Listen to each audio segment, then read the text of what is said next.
All right, we're back on Play It Forward with Jianna Maarten Saada, filmmaker, writer, director, gorgeous film, Sin Cielo. Welcome. Yes. Thank you for being on the show. Thanks for having me. I am very happy to have you. Would you like to introduce yourself or the film prior to starting? Sure. Yeah, I'm a writer director. I'm from Los Angeles originally, and the film Sin Cielo is it's 25 minutes, and it's about a young it takes place in a border town in Mexico. It was based off of like my time. I went to Juarez and did some research there, and like places like Anapra and Rio de Bravo and these places, and I went back to the States and I wrote the script. I had kind of had an idea going in of what I wanted to do, and then I just like I like to do this a lot, and we can talk about it. But I just like did this research and like stayed with people, and then I stayed with a couple different families, and then just like absorbed the atmosphere and the environment and took pictures and interviewed people, but really mostly just lived with them and stayed with them and ate with them and hung out with them, spent time with them, and just talked to people in the neighborhood, talked to a lot of kids in the neighborhood. And that really formed the basis to what that story was. And then which was much different, which was different than when I kind of went in with an idea. I mean, it was still along the lines, but it definitely shifted as they do. And then I went back to the States and I wrote the script, and I was doing this as part of my thesis because I was at FI at the time, and it was like my thesis film for the school. And so yeah, and then so that was in God, that was a while ago. That was like 17. Yeah, so then we shot it, and it's 25 minutes. It's in Spanish language film, and nine or 11 principal actors. I think 11, 11 principal actors. So for a short, that's kind of a lot. It's a lot. It's a lot, yeah. And yeah, and it's the story is about I feel like it's kind of ensemble-ish, but it really does follow this one boy who's like Memo, who's like 16 and lives in Mexico and is has his like best friend. He works with him and they do these jobs that are like very, we don't talk about it a lot in the film, but they're like they deliver things, they bring bags to places. They're not really, and it's like very much like they wear, these bandanas, and they're it's very, things are kept from them. They don't know a lot about what they do. They just know they get paid to do it. And this happens a lot. Like they'll take little kids, mostly younger than 16. By 16, they're doing probably more dangerous stuff, but they start them when they're really young, and they'll be like, take this jacket to that location. You take this jacket and I'll give you pizza. Well, what's in that jacket is like, maybe money or drugs or something that those kids don't even know. They just run the jacket to wherever they're told to run it to. And that was the idea, the impetus for that kind of segment of the film that we start with, which is like them doing these jobs of which they don't know very much. And it's for his friend's uncle. And so played by Victor Boneva. And so they're just doing these jobs. And he meets this girl at a party, Delia, played by Vanessa Pineda. And Memo is, oh my God, why am I blanking on my actors' names? Anyway, and so Delia, it's been a few years, A guys. little bit. And Delia, he meets her and they get along and they just hit it off, and it becomes this like romance. And it's very fated because she ends up getting kidnapped off the street on her way to school, and it was the day that he was supposed to walk her to school, and he oversleeps and he doesn't get there. And I used that structure, was very much inspired by like Romeo and Juliet kind of structure. He was supposed to get there and he doesn't get there, and she gets snatched. And then there's this whole big explosion in terms of the neighborhood, and her grandmother, Sofia Santi, like goes, screaming at the neighbors, where is she, and she's sold into trafficking, which is pretty common. And that was what was the thing, is when I was there, a lot of this one boy in particular, he told me Chongo, they called him Chongo. And actually I named one of the characters after him, because he told me that they stole a lot of the girls from the towns, and they were still doing that a lot. And I know that to be true. And it's something that I'm very aware of, and had been researching for years about what, that kind of business and what was happening in a lot of border towns, not just Mexico, but it definitely happens in Mexico a lot. And I think last year there were 900 murders of girls in Mexico in 1 year. So it's pretty significant. And so yeah, so that's Highly the film. significant. It's a real feel good. It is an epic short film, super 25 ambitious, minutes. super ambitious, and pulled off. So Thank confronting, you. very complex themes Yeah. that are interwoven, and the bookends. Like the most resonating parts of the movie, for me, well, the most resonating part of the movie was when the boy walks in and goes to sit with the grandmother. Oh yeah. But there's that moment, which is just kind of post toward climax. There's then the David bookends. Carolla. David Carolla. That's his name. Oh, He plays okay. Memo. Okay. Yeah, Okay, good. they're Keep all going. great. They're all great. Is bookended by you actually never get to know the people you're with, is the opening line. And then the ending line is the parade, where, this distraught, grief-stricken boy who is probably in a stage of regret and blaming himself just walks into the center of the parade. And to me, of children, they're all children, and he's the oldest one there. And this desire to reclaim his childhood and be amongst children. But he doesn't have that anymore. That childhood for him is over. Yeah. So the very first question to play it forward is, we've talked about your process, which is really interesting, how you go and get embedded into the population where you want to make your story. Is where did the germinal seed in you flourish, as far back as you can remember, that blossomed into what this movie is now? That little thing. Yeah, I totally know what it is.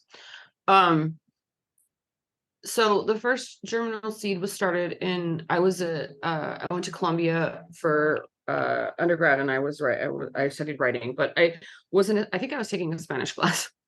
And I was doing a research project, and probably even further back than that.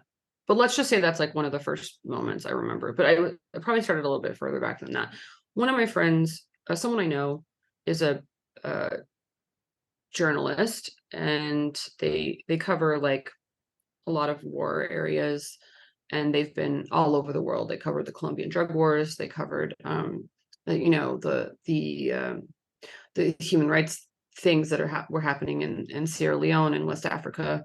They've been all over. They're that kind of person. Speak a million languages. They're that kind of journalist. Wow. The dying breed. Yeah. And they had The dying breed, is that what you the said? dying breed. Yeah. Yeah. I mean, it's hard, right? It's hard. Sure. I just I don't find a lot of people like him. Yeah. But they, for multiple reasons, but they had been writing lately, and I always follow their work because I do like their work, and they're usually involved in a lot of international things, and I get obsessed or like caught up in these things. I'm like I read a lot, and I get a lot of inspiration or thoughts or whatever. Anyway, I'm paying attention to global stuff, especially geopolitical, trade, and kind of how the US is involved in Latin America, and how it's involved in other countries, and what it's done to other countries, and for lack of better terms. And so he was writing about transnational crime. And so there's a word that, people use the term cartels. That's how people understand it, but they're really not cartels anymore. They're more they're transnational crime organizations, because they're transnational. They are bigger than Mexico. These companies, and they are companies, these organizations are like a third of Mexico's GDP, at least a third. So all of the work that they're doing, that could be, that's drugs, that's women, that's armed, military weapons. So it's over a third of, maybe half of the Mexico's GDP, the entire country's GDP. That is insane. I know, it's a lot of money. So think about that. They're not going to let half of their GDP disappear, right? There's no way that half of the GDP of a country is just going to disappear.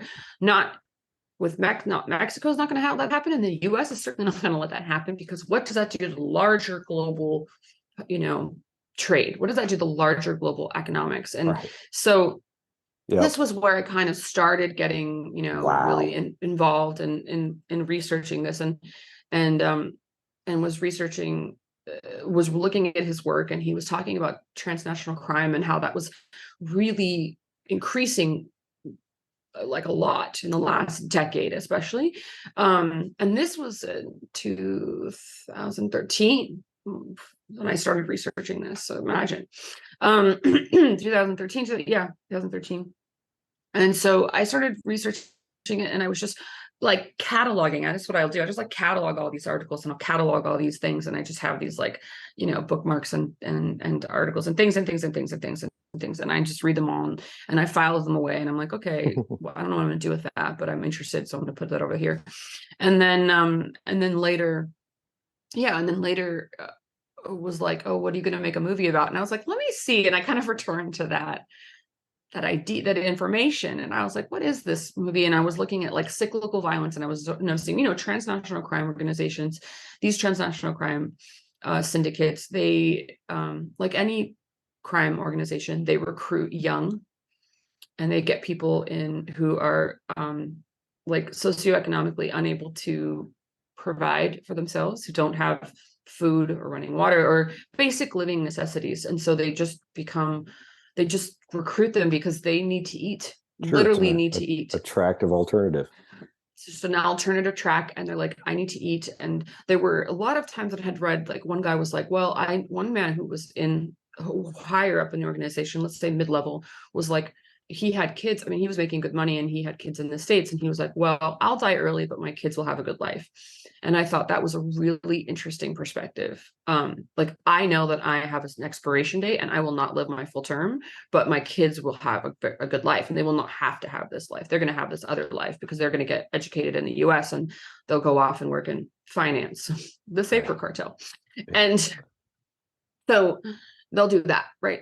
And so I was like, this is interesting. And so then but I wasn't sure. I wrote like a draft of a script, which, wasn't that great. But it was like an idea of something. And then I was like, I really need to go there and research and stuff. So in the summer of 2016, I went there, and I stayed there in the summer, and I went all over Mexico. Actually, it wasn't just in Juarez. I had friends in Mexico City, so I was in Mexico City for a while, and then I went to Guadalajara for a while because I had friends there, and then I was floating around, and I was like staying in like, I had, like the wealthiest spaces and places, and doing that, and then went to Juarez and did the opposite. And it wasn't just like, Juarez is a big city, so it wasn't like but I was purposely going into these like border towns that were like pop-up favela kind of towns, where they had originally kind of been built like shanty towns, and a lot of people built their houses by hand.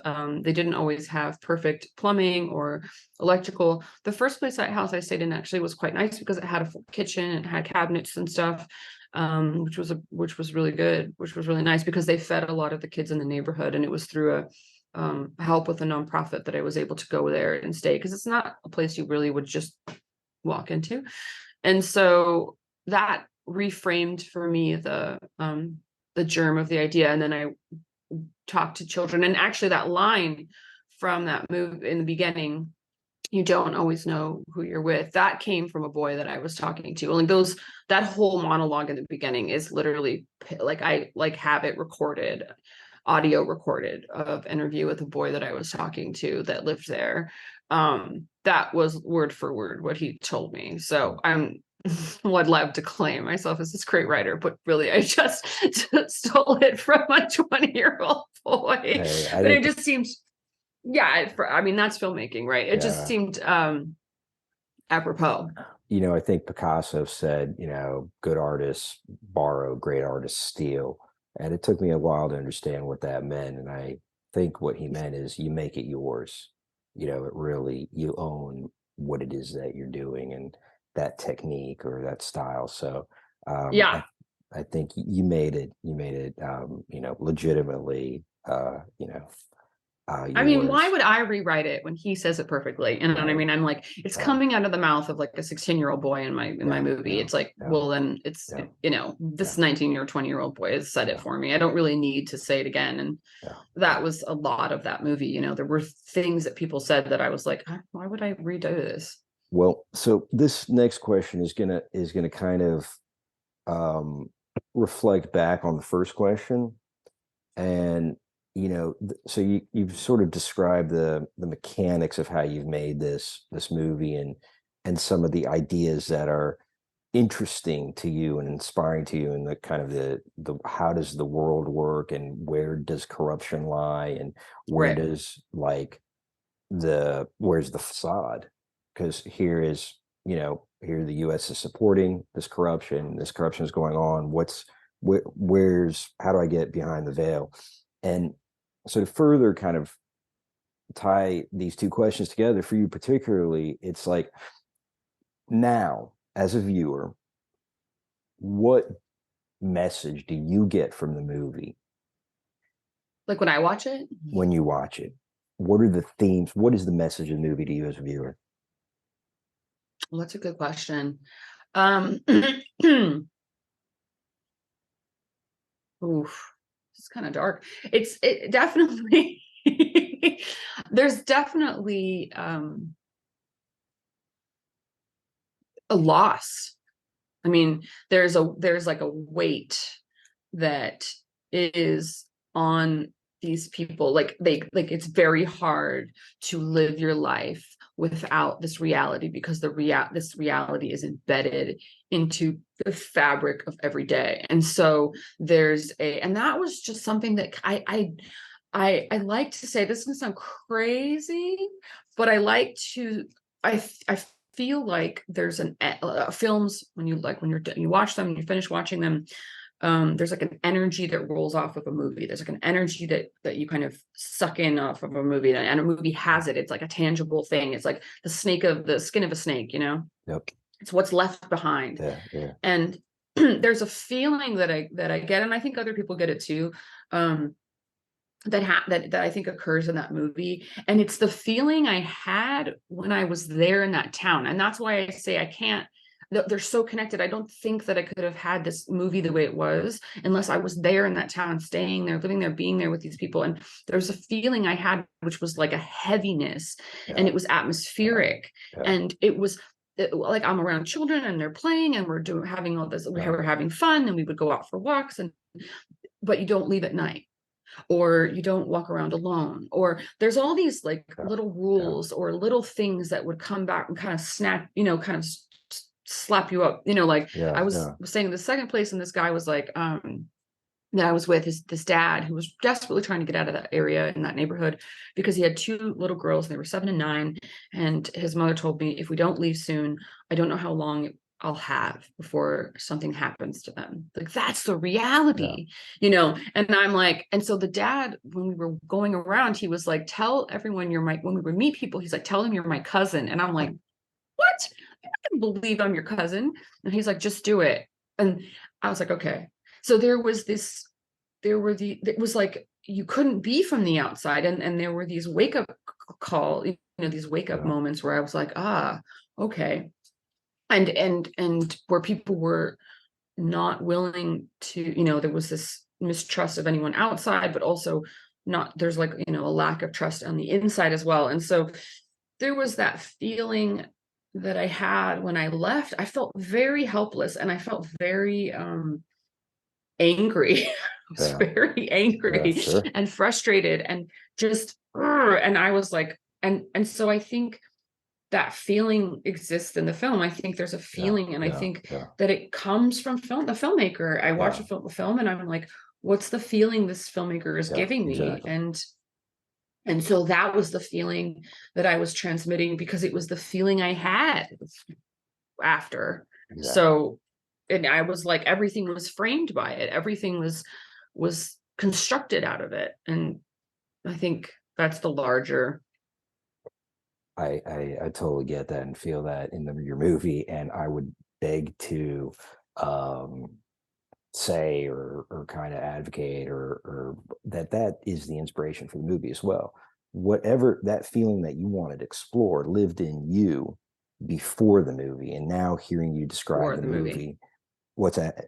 Yeah, before the movie. And yeah. Now hearing you describe it, of course, yes, I definitely registered that sense of powerlessness, that victimization, and then there's the innocence. And what do you do when innocence comes up against a force that is more powerful than itself? Yeah, and invisible. It's almost invisible. Yeah. It's like not visible. It's not apparent because these forces are larger. I mean, systemic. we kind of try, and it's systemic, and we tried to represent that. We had like the American that was in there, this character that we just called the American, sure. which was just supposed to represent America. Definitely did. Got that. I was like, well, I can't do all this political stuff, so I'm just going to put this. God bless Dylan Bruno who let me do it. But he was great. He was amazing. And yeah, it's systemic, it's large, it's governmental, and it's transnational. And so, and yet and yet it comes down, and it just like a big hand, and it just gets the very smallest of the children, and just, and I was like, so it's definitely those things. It's definitely those things. And wanted to have that, in the film. And because when I finished that film, and my agents at the time really wanted a feature, of course. And I tried to write the feature. I wrote the feature, I wrote multiple versions of the feature. And I was like, this isn't working. And I think one of the reasons why was because if I was going to make it longer, I wasn't satisfied with just the feeling. I was like, no, I need to talk about I need to talk about this force, this larger force that is here. And so I turned it into a show. I wrote a pilot, and I was like, now it's like a show, like I wrote the pilot, and it was in Sundance. And I was like, this has to be a show because I need the time to go into the mechanics. Like you can see the results. Like CIELO is like the result of the thing, but let's talk about the why. Let's talk about the who. Let's talk about the mess that, and to do that, I had to go back to 1994. And so that, for me, because that CIELO was present day, it's now, it's happening right now. It's not in the past, it's not historical. But for me to say, what is this thing? And when we toured the film, I was so shocked because we took it out to a lot of festivals, and I went to some of them in other countries, and I was shocked at how many people had no idea like that this was happening. And I'm like, what? Because I live in LA, and I am so aware of it because I grew up hearing about it. I grew up knowing it, because it's right there. It's like next door to me. And so I was so surprised that so many people didn't know. And I was like, what do you mean you don't know? And so I realized that the responsibility of informing or just bringing this out was a lot larger than just that one feeling. You had to really unthread the threads and be like, here's how it happened. And I think it wasn't responsible enough. Didn't feel responsible to just kind of go make a feature that's, here's another trafficking story or whatever, without saying, here's how it happens, and here's how we got here. I'd love to understand that. I'd love to see a documentation of how that process is interlinked. It'd be fascinating. How did we get here? And it was so interesting. I don't want to derail us, but it was so interesting because like Biden, when he was elected and he started talking about, in his first kind of his earlier speeches, how they were going to back off of their neoliberal policies, right? They're talking about backing off of these neoliberal policies, which is hilarious because it was the neoliberal policies in the early 90s and even before, maybe the late 80s, but especially in Reaganomics. But it was definitely that pushing forward of NAFTA and all those neoliberal policies that formed the basis of this transnational system and this transnational trade and this transnational world that we live in. And so and there's good things about that, but there's certainly bad things about that. And so it was this push to be like, we can, because wages, nobody really knows this, but wages, let's say in like places like Juarez, they were cut in half once NAFTA was signed. So it wasn't just the Americans who lost all their jobs, and it did bottom out half of the country and turn it to shit. But it was also people in Mexico, they took a pay cut by over half. The wages dropped down to like, people weren't even making what they were making, in pesos, couldn't buy a gallon of milk. So there was, and then of course there was the farms that were destroyed because then they were shipping out the corn. So now all of a sudden you had all these things happening, and that in 1994, that made this mad rush of people who were fleeing their farms because they couldn't make a living. There were these military things that were breaking out everywhere. There was, like protests. There was all kinds of unrest. And then they were mad dashing to the borders because there was factories going up like right and left. China, America, Canada, everybody coming in to make things, and this really, and they could hire people for nothing. And that's when it really started to happen. That's when women started to get killed. They were started to disappear.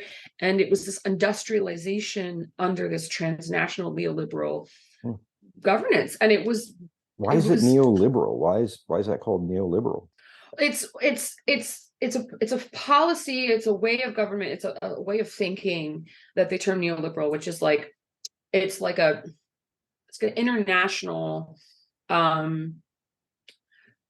opening up of borders and trade? It's like a trickle down theory, kind of like, we're going to open up, we're going to trade internationally, we're going to cooperate internationally, we're going to corporatize internationally, and if we can make things cheaper in other countries, so we're creating then a free market across free the world. Market. Thank you.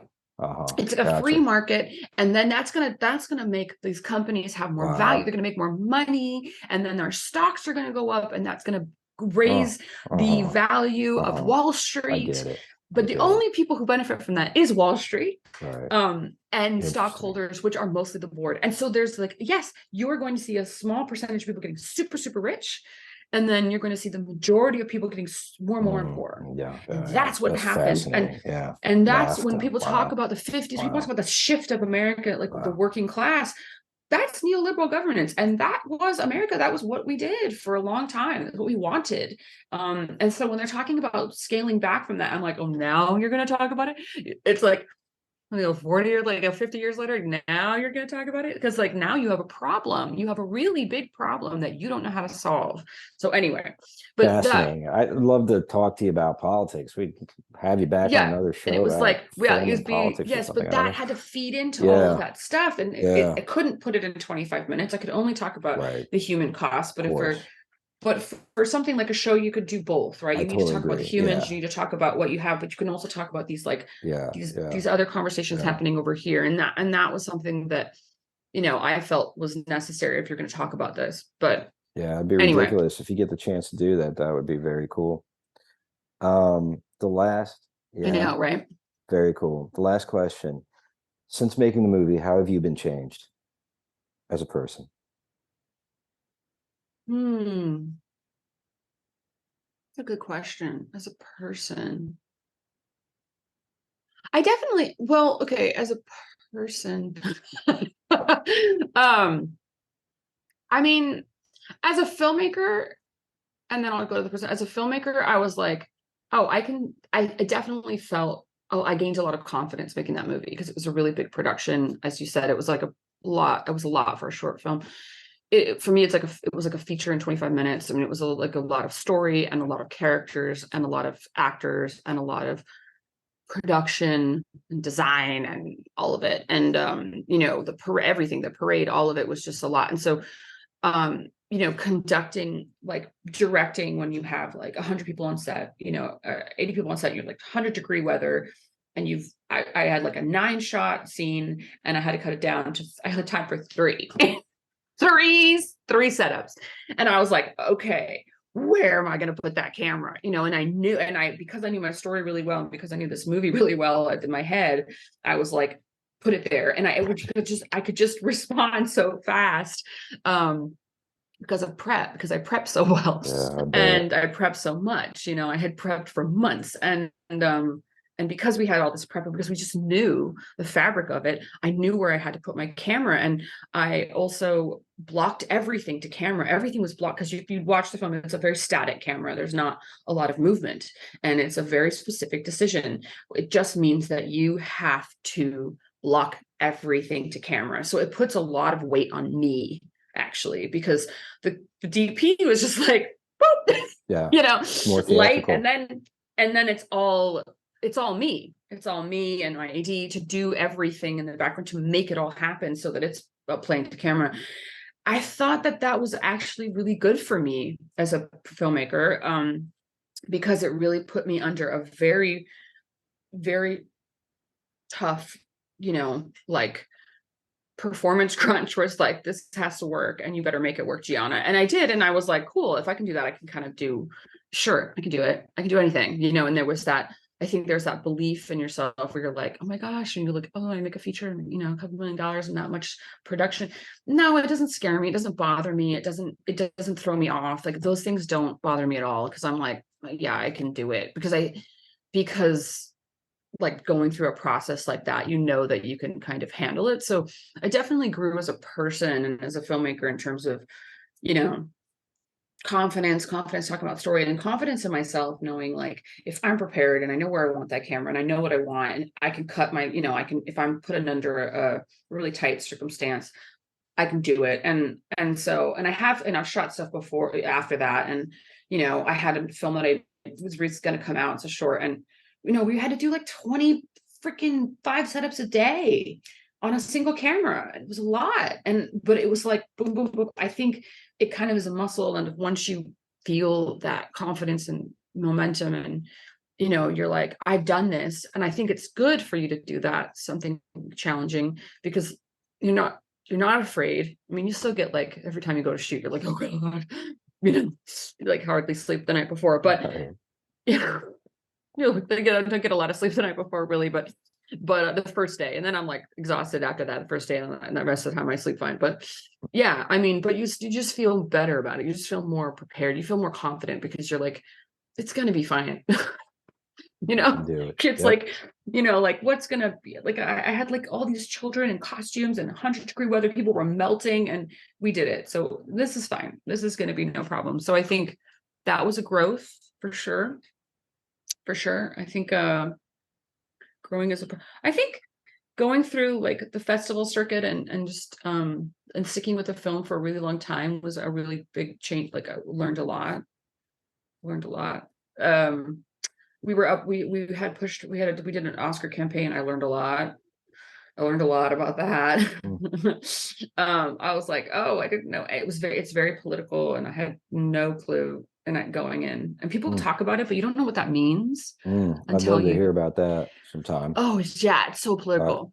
yeah, So it's yeah, so that's interesting. fascinating. Definitely So want to talk to you about interesting. And that. it's Yeah. so, we could talk about that for a long time, but Wow. I definitely, yeah, I learned a lot with that process, and the distribution process, because this film was distributed, had a distributor out of France, and we distributed it across many channels in Europe, and then also HBO North America and HBO Europe, and so that was an interesting process, and learning, you know, how films make money, or do they make money, and what are the outlets for them and markets for them. And so that was all. I did grow as like maybe a person. Professional. No, you grew as Yeah, a person. There's no doubt about professionally. it.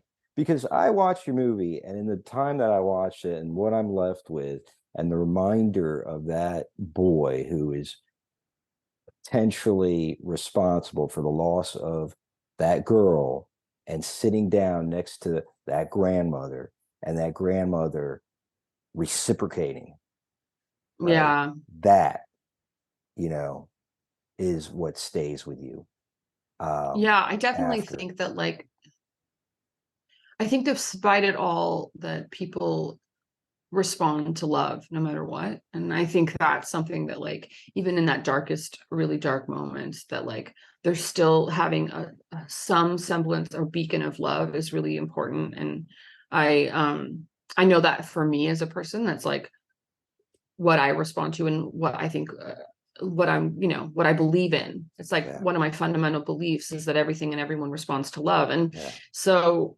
that's, putting that in there was like really vital, because we can talk about these really dark things, but there's also, there's also a lot of beauty in humanity. There's still beauty there. There's still love, and there's still opportunities to have love.